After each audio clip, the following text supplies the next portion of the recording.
Hey guys, it's Mr. Johnson, another episode of Virtual Schoolin. Today we're going to be going over All Summer in a Day by Ray Bradbury.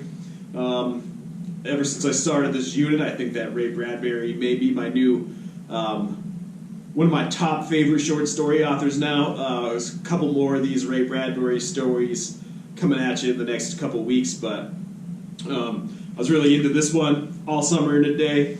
I made a little short multiple choice discussion quiz based on this short story. So answer those questions, follow along with this video. I'm about to go over it. First off, a little summary. Bunch of school children are on Venus, right? All the children there mostly have never seen the sun before because the sun only comes out every 7 years. That is everybody except for one girl named Margo. Margo was born on Earth. She spent most of her life on Earth, or at least till she was 4, I think is what the story tells us. So she has seen the sun many times. She tells all the other kids about seeing the sun. They're jealous of her. They say she hasn't seen the sun. They end up locking her in a closet. Then they go outside and play in the sun the entire time. Only when they come back in do they realize, oops, we forgot Margo in the closet. So, like I said, this is another pretty short story, guys. The audiobook version is pretty short. Give it a listen, and then if you have any trouble answering those, just make sure to follow along with these video. I'm going to start going over the questions. What is the weather like on Venus? We talked about it. It's extremely rainy. The sun never shines in Venus, right? On Venus, it's always raining. It rains for 7 years straight, and then there's a 2-hour break every 7 years, so it's pretty wet and dark, dreary. Brought that up in the last question. How long has the weather been like this? The weather has been like this for 7 years. I don't know if you can imagine going 7 years without seeing the sun.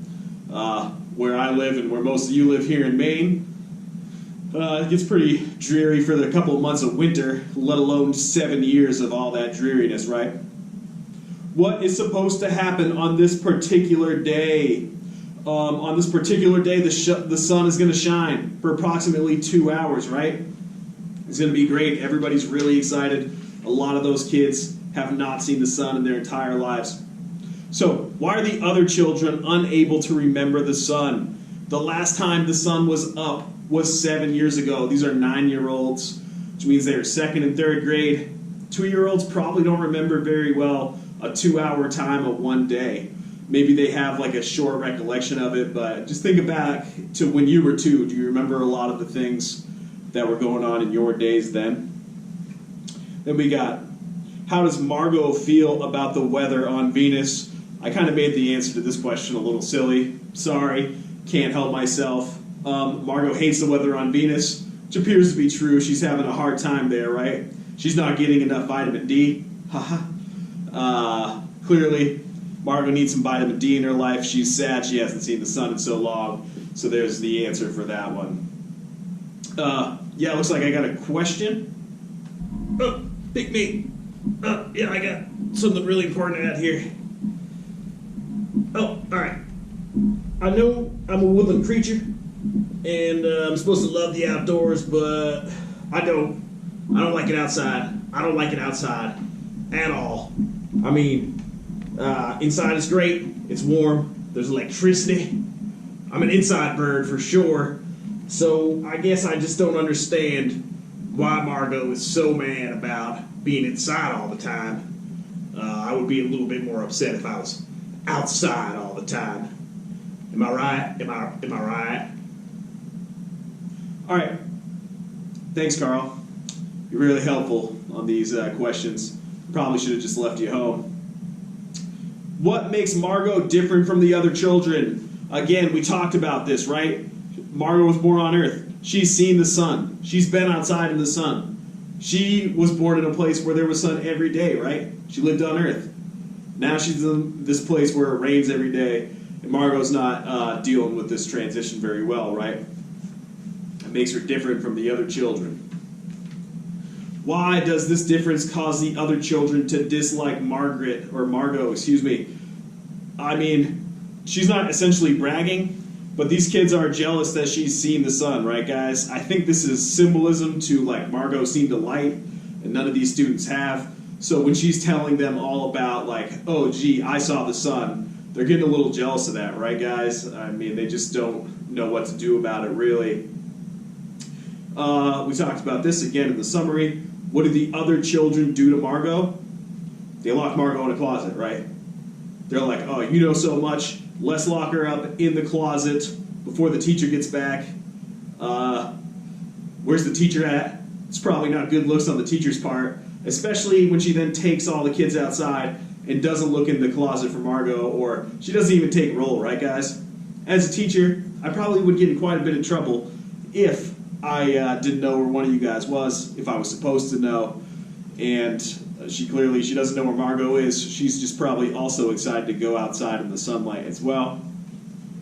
So, what do the children do when the sun comes out? If you've never seen the sun before, and you've never been outside, and it's been raining for 7 years, what are you going to do when you see the sun comes out? You're going to immediately run outside, right, guys? That's it. That's it. That's all you want, right? You want the sun. The kids completely forget about Margo. They run outside. They enjoy their 2 hours out in the sun. What do the other children remember when it starts to rain again? Oh, yeah. Where did Margo go? Oh, we put her in the closet. So they completely remember that they put this poor girl in the closet before the sun came out. This poor girl desperately needed the sun. And now that they've all experienced that, they're like feeling pretty bad about what they did, right? They're like, Margo was right, the sun's great, we feel bad. So that goes into the next question. How do they feel when it starts to rain again? They're very upset, right? Or they feel really bad that they locked Margo in a closet because now they've seen the light as well. They've seen the sun, and they feel bad they locked Margo in a closet. And then finally we have one short answer question on this one, guys. Thought I'd give you a reprieve because the monkey's paws question was so hard. After the children see the sun, they could not meet each other's glances when they think that what they have done to Margaret. Has seeing the sun changed the children in any way? If so, how? Do the children better understand and sympathize more with Margaret after seeing the sun? Why or why not? We talked about this a little throughout the video, but I do really think that the children changed quite a bit when they saw the sun, right, guys? Because they realized what Margo had been saying about the sun. The beginning of the story was true, and, you know, once you've been in somebody else's shoes, it's a little bit easier for you to, identify with that person. So that's what's going on here, right, guys? The kids identify with Margo now. They feel bad that they locked her in a closet while the sun was out, even though she really wanted to see the sun. So I think the kids are, better understanding Margo now that this whole thing was over. I'm Mr. Johnson. It's an episode of Virtual Schoolin. I hope I didn't confuse you more than I helped you. And I'll see you next time.